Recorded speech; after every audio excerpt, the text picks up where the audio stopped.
Dennis, how's your Black Friday going, bro?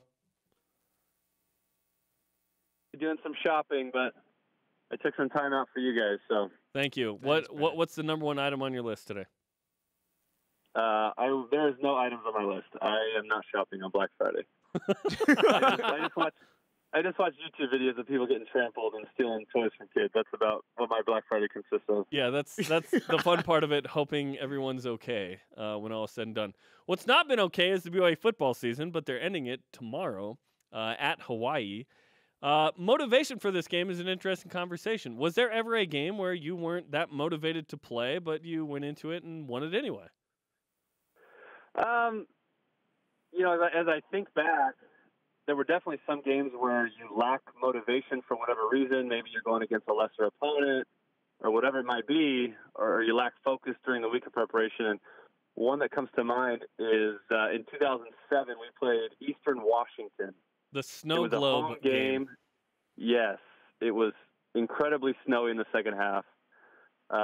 Just a miserable game. But so I think we ended up winning 40-something to 7. I mean, we blew them out, right? It was an inferior opponent, but going into that game, I remember talking with, some of the other guys like, yeah, we're about to get a bunch of stats. Yep. It's going to be a great game. We're going to blow them out. And I went into that game unfocused, whatever it may be. I think I had one catch for 5 yards and played a terrible game, probably my worst game as a collegiate athlete. I think I dropped a ball over the middle. It was just ugly. Horrible. And it was the only game in my whole career where I've worn the hand muff warmer, the thing that goes around your waist you put your hands in? Yep. Yeah. Mm-hmm. I wore it for that game, and I played so poorly that I've never worn it my entire career. And that's in Baltimore, Maryland, where you could wear it. Oh, yeah. There's been plenty of times on the field. I've played in a lot of cold games where I've wanted that hand muff thing. I won't do it. I won't wear it because of that game. Dennis, did you with the hand warmer, with the muff, did you put like a beanbag in there to warm it up? The actual hand warmer, like a heat warmer. Did you put it in there? Yeah, you crack the little whatever the things that heat up, the little packs, and you stuff them in there. See, that's your issue, bro. And then that's your issue right there. That was your issue. You got to you could put your hands in there, but you can't have that. That way, your hands, when you take them in and out, they're not as shocked. And then you're able to catch the ball. You still have the soft hands. Look, man, this is a DB. Whenever you need some advice, holler at me, man. You got my phone number. Yeah, I guess I should have turned for you to advice with the hand warmer thing. But psychologically, I could never put it back on because I felt like I wasn't going to be able to catch the ball. I was going to play terrible. So the hand muff's out. Whether I had the heat packs in there or not, I can't do it.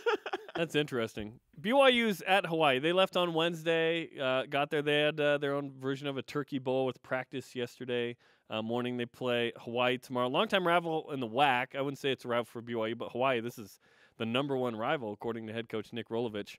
What kind of motivation do you think this team has going into the last one, trying to finish on a high, but they are in Hawaii and they're not going to a bowl game? Yeah, I mean, you talk about distractions. Is there a bigger distraction than being in Hawaii with the beach and the nice weather and everything, especially coming from Provo at this time of year? I mean, it's going to be a difficult game to mentally be focused and block out all those distractions. And like you mentioned, Hawaii takes this game serious. We are, in their eyes, their biggest rival. And so whether that's, that way for us, and we can talk more about rivalries like we did when we talked about Utah State, but I won't get into that.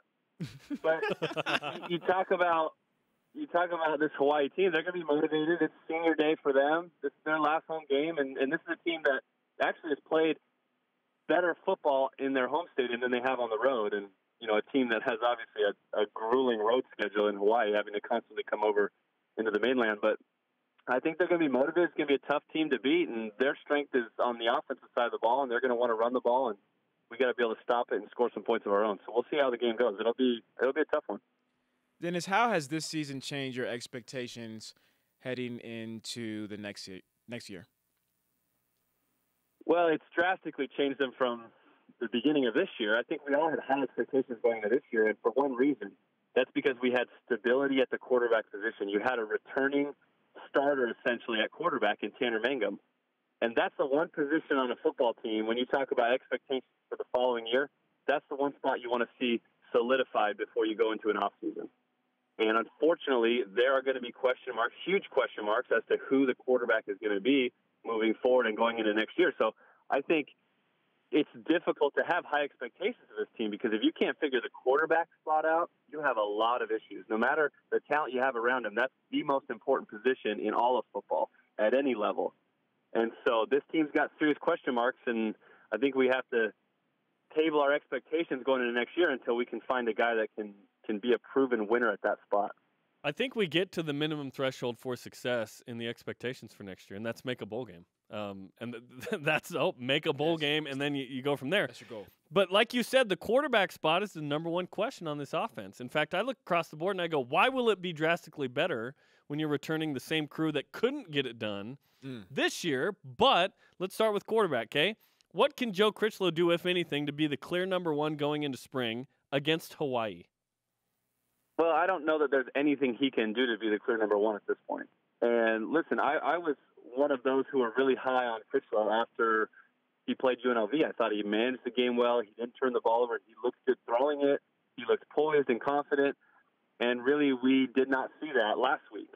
We saw a very different player. We saw someone who was turning the ball over, wasn't managing the game. They were unable to generate really big plays or anything consistently offensively. And so I think, and I did mention a couple weeks ago, you do have to see how these final couple games play out before you can crown somebody a starter. But that was as high as anybody on Critchlow based on how he played against UNLV. So it's going to be interesting. I don't think, even if you played well in this game, I think you still have to remember what he did last game as part of who he is. Yeah. And so you have to take that in consideration. I think it's a wide-open competition going into next year. And to be honest, I wouldn't be opposed to seeing a new quarterback this game. I think you need to figure out, and who's in the wings? Is it Cody Wilstead? Cody Wilstead, yeah.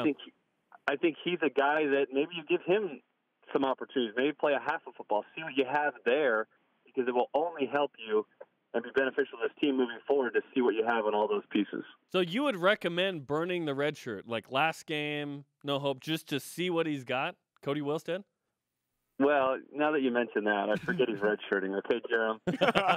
Sorry. Because then you save him, right? Don't back down to Jerem. Don't back down. That's probably, yeah, you're right. He's redshirting. That's probably a terrible thing to just burn a red shirt for one half of football just to see what you have for the future. But with that, thank you for putting me in my place. I will retract that last. Someone has to do it. You're right. If Joe Critchlow has a similar performance in the first half, let's say he throws 2 or 3 picks. He had 4 against UMass. You might be in a position where you have to burn the red shirt and bring in Cody Wilstead if you want, or you just write him out like they did against UMass. Yeah. They did bring in Wilstead. No, just write it. You probably write him out, right? You just write it out and you hand the ball off, and you tell Jojo snap the ball with 0.5 seconds left on the clock. Well, and I think you're right. The fact that they didn't bring in Wilstead last game tells you that they're not really willing to burn the red shirt for just the remainder of this season. Yeah. And so I'm completely flipping my position. I think Critchlow has to play this whole game. Hey, we talked it out rationally. We thought through this, right? It's what we do on the show. Exactly. You guys helped me realize that was a terrible decision. It's what we do. Milk was a bad choice. Hey, B.O.B., man. Band of Brothers. It's what we do. Dennis, I have a question regarding this whole topic. As far as Jojo being a completely different player. Jojo, that's his name, man. No, Jojo. And so I was confused, like literally to this very day, confused on the drastic difference that I seen him, against UNLV versus UMass. And so to me as a player, my experience, I'm like, there's no way in the world somebody can play that drastically, right? And so I started thinking about, is it scheme? Is it coaching? Or heck, maybe really is it, just the situation as far as who you're playing and what you're up against. But in your opinion, what do you think, caused it was day and night, a day and night performance? Well, when you really look at the 2 games he played, it was drastically different. And going into those 2 games, you would think, what would be the tougher opponent and tougher situation for him to play in? It would be on the road at UNLV, who's largely a better opponent than you would think UMass was. Right. But he handled that terrifically. He handled that about as well as he could have, and then coming home against, in my opinion, a lesser opponent, not as good of a defense, he struggled. And so you can't really pin that on scheme. I don't think you can point to anything but inconsistency with the player itself. And so that's alarming.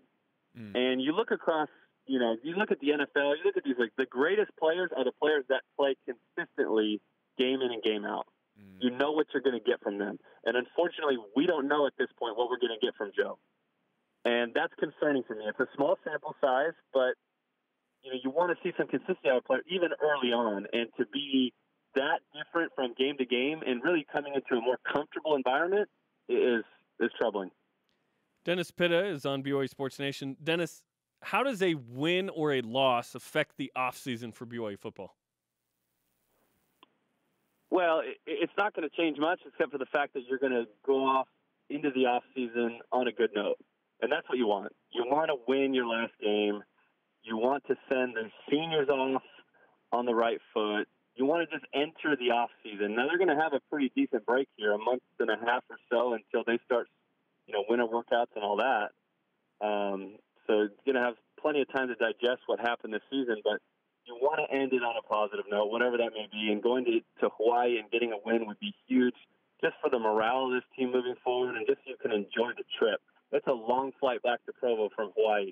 And the last thing you want to do is be sitting on that plane with another loss, and now double-digit losses on the season. And so a win's going to be huge for this team, and hopefully they can put the distractions aside and get one tomorrow. Dennis, we appreciate the time. We hope you have a great day not shopping on Black Friday. Thank you, guys. I will not be shopping, but come Cyber Monday, I'm going to hit it hard. You always do. Thanks, Dennis. We appreciate it.